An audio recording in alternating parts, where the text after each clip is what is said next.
Boucherie fiscale, boîte de Pandore fiscale, budget Frankenstein, massacre à la tronçonneuse de nos entreprises, saignée pour le pouvoir d'achat. Voilà comment certains députés du camp présidentiel décrivent le budget transformé par la Commission des finances. Boucherie fiscale, carnaval fiscal, concours Lépine fiscal, budget Frankenstein. C'est vrai que cette année, on a du remous en fiscalité et il faut s'accrocher pour suivre les amendements.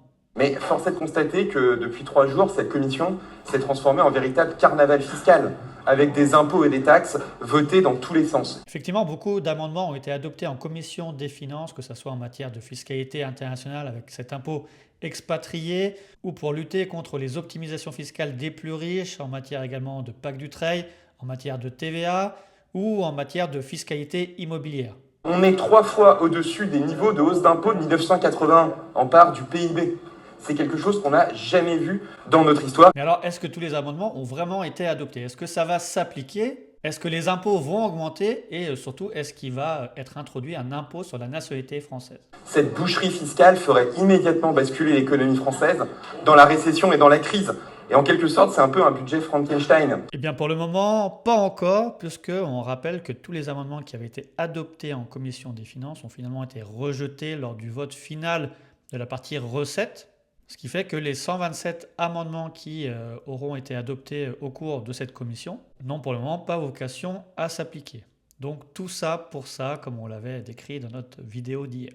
Alors exit sur l'augmentation de la flat tax à 33%, exit sur l'augmentation de la taxation des cessions de titres de holding, sur la taxe sur les multinationales, sur les super profits, sur la transformation du crédit d'impôt recherche, sur l'instauration de cet impôt expatrié ciblé sur les pays à fiscalité privilégiée, sur le retour en arrière en matière d'exit tax, avec un délai de conservation de 15 ans, également la simplification de la mise en cause des conseils sur les montages opaques et frauduleux de fraude fiscale, la réforme du régime mère-fille, également les réformes en matière de fiscalité immobilière, l'instauration de la TVA sur la location meublée, les réformes en matière de plus-value immobilière, également en matière de location meublée non professionnelle, ou sur la résidence principale, et également la réforme pour lutter contre l'optimisation fiscale au titre du Pacte Dutreil, ou sur les successions grâce au contrat d'assurance vie.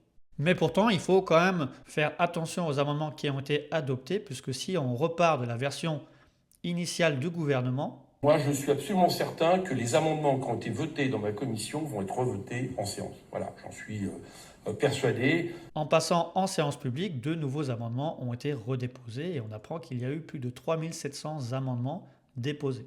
Même en œuvrant le samedi pour porter la durée du débat à une 50aine d'heures, il faudrait un rythme d'examen de 70 amendements à l'heure pour les examiner tous. Pour rappel, le vote solennel est prévu le mardi 29 octobre. Et bien sûr, vous en doutez, on a le retour de la plupart des amendements qui ont été adoptés en commission des finances, et notamment l'amendement spécifique sur l'impôt ciblé universel, une sorte d'impôt expatrié, dont on a détaillé la teneur, pour le moment expliquée, dans l'une de nos dernières vidéos.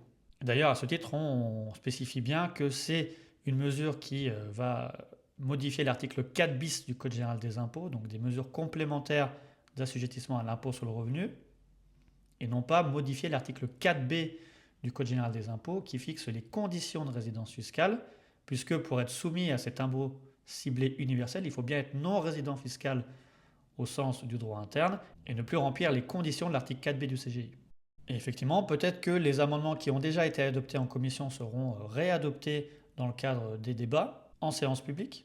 Et ce sera aussi peut-être la possibilité pour des amendements non adoptés d'être rediscutés, notamment sur la dénonciation de la convention fiscale avec le Qatar, ou à tout du moins de mettre en place un rapport et une étude d'impact sur les conventions fiscales sur lesquelles il y aura une utilisation abusive la plus flagrante, donc sur l'Arabie Saoudite, le Bahreïn, l'Égypte, les Émirats Arabes Unis, la Finlande, le Koweït, le Liban, Oman et le Qatar, mais également de mettre en place certaines mesures crypto, notamment sur l'amendement qui avait été lui adopté en commission des finances pour étendre le délai de prescription pour défaut de déclaration des comptes crypto à 10 ans, comme ce qui existe en matière de compte bancaire. 1782, c'est M. Cazeneuve qui le défend. Oui, c'est un amendement pour renforcer les moyens de l'État pour lutter contre la fraude des crypto-monnaies. Monsieur le rapporteur, Avis favorable. passe au vote qui est pour. Adopté. Et peut-être de mettre en place une procédure de taxation d'office pour les personnes qui auraient oublié de déclarer leur plus-value en matière de crypto et de mettre en place d'autres mesures complémentaires à ce qui existe en matière de compte bancaire, pour défaut de déclaration des comptes bancaires. Et enfin, peut-être revoir des discussions sur la possibilité d'intégrer les cryptos dans l'impôt sur la fortune immobilière, et notamment sur ce qui est improductif. Mais là, cet amendement avait déjà été rejeté en commission.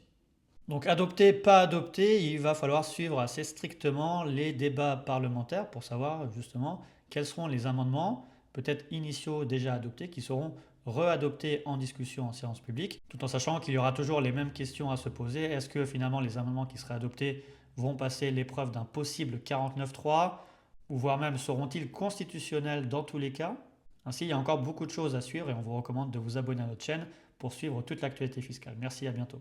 Espérons que le gouvernement et nous tous, mes chers collègues, feront en sorte de protéger le pouvoir fondamental de l'Assemblée nationale, qui est celui de voter l'impôt.